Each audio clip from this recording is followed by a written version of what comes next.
अब भाजपा के नेताओं के भाषण सुनते होंगे, उनके मुताबिक तो 70 सालों में कुछ हुआ ही नहीं।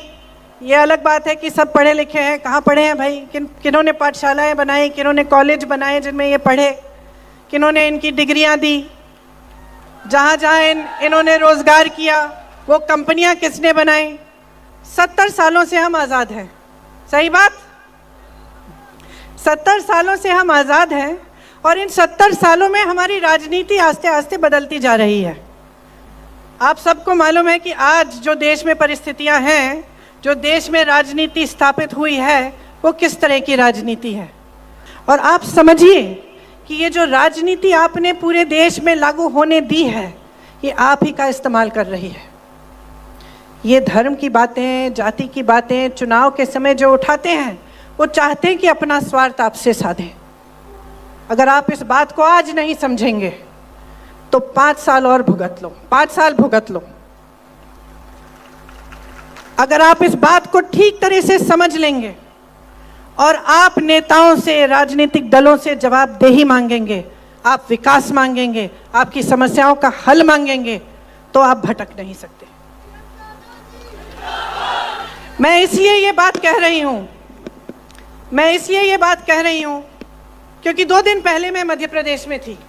मध्य प्रदेश में भाजपा की सरकार है।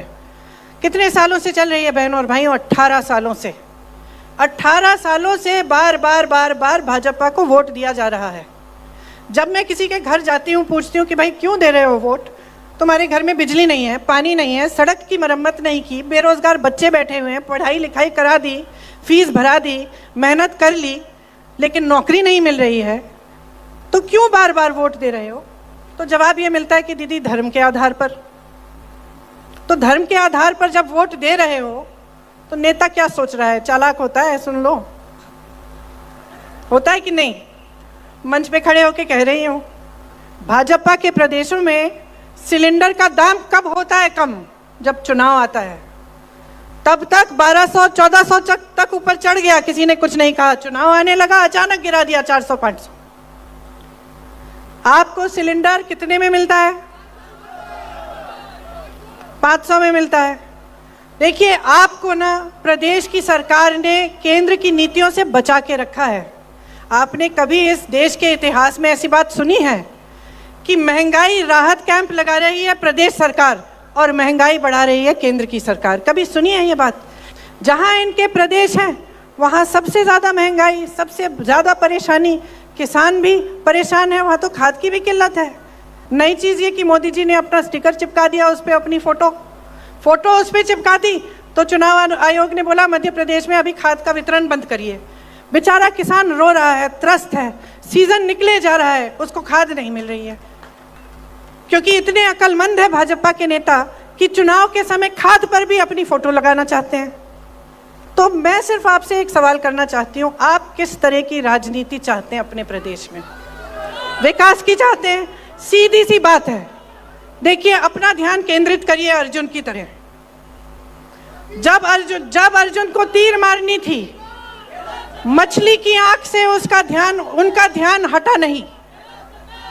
उसी तरह से आपका ध्यान अपने विकास, अपने भविष्य, अपने बच्चों के भविष्य, अपने रोजगार, अपनी शिक्षा की सुविधाएं, अपनी स्वास्थ्य की सुविधाओं से हटना नहीं चाहिए। मांगो तो विकास मांगो तो प्रगति और तरक्की मांगो, और मांगो तो अपने लिए अपना हक और अपना अधिकार मांगो। महिलाओं की 18 सालों से सरकार है मध्य प्रदेश में भाजपा की, लेकिन उनके लिए कोई स्कीम नहीं निकाली, उनकी राहत के लिए कोई स्कीम नहीं निकाली। महंगाई का सामना 18 सालों से कर रही हैं, गरीबी का सामना 18 सालों से कर रही हैं, घर में संकट है 18 सालों से। राहत कब दी? चुनाव के 2 महीने पहले। चुनाव के 2 महीने पहले एक स्कीम निकाली कि हम आपके खाते खोल दो, आपके खातों में हम पैसे डालेंगे, हर महीने डालना भी शुरू कर दिया चुनाव से पहले। ये सोच के कि जनता बेवकूफ़ है, ये सोच के कि महिलाओं को बेवकूफ़ बना सकते हैं। तो भाइयों और बहनों, इन बातों को बहुत गहराई से आपको समझना पड़ेगा, क्योंकि यही खेल आपके साथ खेला जा रहा है। तो आप अपने अनुभव पर जाओ, अपने विवेक पर जाओ, लेकिन एकदम आंखें खोल के अपना वोट डालो। आज भाजपा, राजस्थान की जो भाजपा है एकदम बिखरी हुई है। मोदी जी इतना दौरा कर रहे हैं, इतने भाषण देते हैं, कहाँ कहाँ की बातें करते हैं, विकास की तो नहीं करते। आपको कभी ये मिसाल नहीं देंगे कि मध्य प्रदेश में देखो हमने कितना काम किया। मैं यहाँ खड़ी होकर दे सकती हूँ, मैं कह सकती हूँ कि अपने प्रदेश में कितना हुआ है, छत्तीसगढ़ में क्या हुआ है, राजस्थान में कितना हो रहा है। वो नहीं कह सकते। वो कभी लाल, कभी पीली, कभी नीली डायरी की बात करते हैं कि नहीं? कहते हैं कि वैसी डायरी मिल गई। क्या खोज रहे थे वो? मुझे तो लगता है कि पूरे प्रदेश में ढूंढते ढूंढते वो तो अपना सीएम फेस ढूंढ रहे हैं, अपने सीएम का चेहरा ढूंढ रहे हैं, वही नहीं मिल रहा।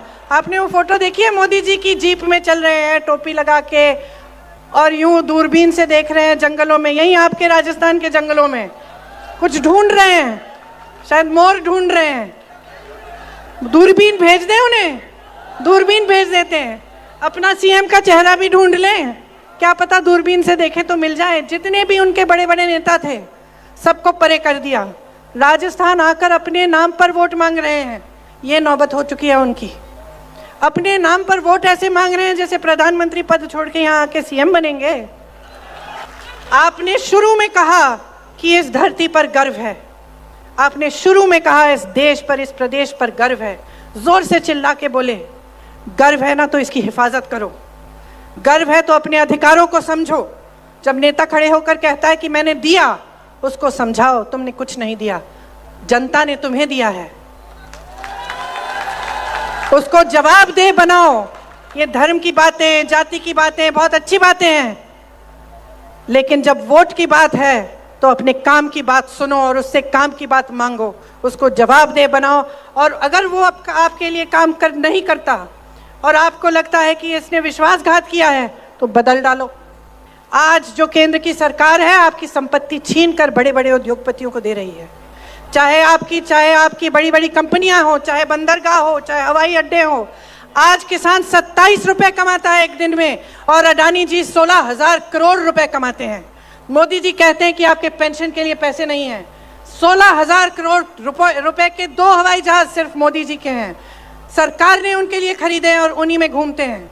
20,000 करोड़ का उन्होंने सुंदरीकरण किया है संसद भवन का। 70 साल पुराना था, उनको पसंद नहीं आया, लेकिन 70 साल से तो अच्छा खासा चल रहा था। 20,000 करोड़ खर्चे। तो ये सरकार, छोटे जो उद्योगपति हैं, छोटे जो कारोबार चलाते हैं, ये दुकानदार हैं जो मेहनत करते हैं ईमानदारी से दिन रात, उन पे क्या, उनको क्या मिला? जीएसटी मिली, नोटबंदी मिली। आप लोग देशभक्त हो, सब देशभक्त हो, आप कतार में खड़े हो गए। तो बड़े बड़े उद्योगपतियों को सहारा, सहायता, कर्ज माफ, देश के बंदरगाह, देश के हवाई अड्डे, और आपके बारे में कौन सोचेगा? देखिए, ये महाराणा प्रताप जी की धरती है। उनके साथ गाड़िया लोहारों ने एक शपथ ली थी कि जब तक चित्तौड़गढ़ आजाद नहीं होगा तब तक किले में प्रवेश नहीं करेंगे। मालूम है आपको ये कहानी? तो प्रवेश कब किया इन्होंने, कौन बताएगा? पंडित जवाहरलाल नेहरू ने माणिकलाल वर्मा जी के साथ किले में इनके साथ प्रवेश किया जब भारत आजाद हुआ तब। तो ये जो आपकी परंपराएं हैं, किसी ने शपथ लिया कि किले में कभी नहीं जाएंगे, एक पूरे कौम ने, जब तक आजादी नहीं होगी। महाराणा प्रताप जैसी शख्सियत जो लड़े अपने देश के लिए, अपने प्रदेश के लिए। आपके पूर्वजों ने आजादी की लड़ाई लड़ी, हमारे पूर्वजों ने आजादी की लड़ाई लड़ी। किस लिए लड़ी, कौन बताएगा? किस लिए लड़ी? अपने लिए लड़ी, देशवासियों के लिए लड़ी, देशवासियों की आजादी के लिए लड़ी। गांधी जी क्या कहते थे? गांधी जी कहते थे कि तब तक ये देश पूरी तरह से आजाद नहीं होगा जब तक ग्राम स्वराज नहीं होगा। ग्राम स्वराज का मतलब है जब तक गांव मजबूत नहीं होगा, जब तक गांव सशक्त नहीं होगा, जब तक एक एक देशवासी को सशक्त नहीं करेंगे, गांव से लेकर शहर तक हर जगह सबको आज़ादी में का एहसास होना चाहिए और सब सशक्त होने चाहिए। मैं जानती हूँ कि अगर आप अपने विवेक के इस्तेमाल को करेंगे और आप समझदारी से सोच समझ के अपना वोट डालेंगे। आपको बहुत बहुत धन्यवाद देती हूँ। थोड़ा जल्दी बोली हूँ आज, क्योंकि मैं जानती हूँ आप बहुत समय से इंतज़ार कर रहे हैं।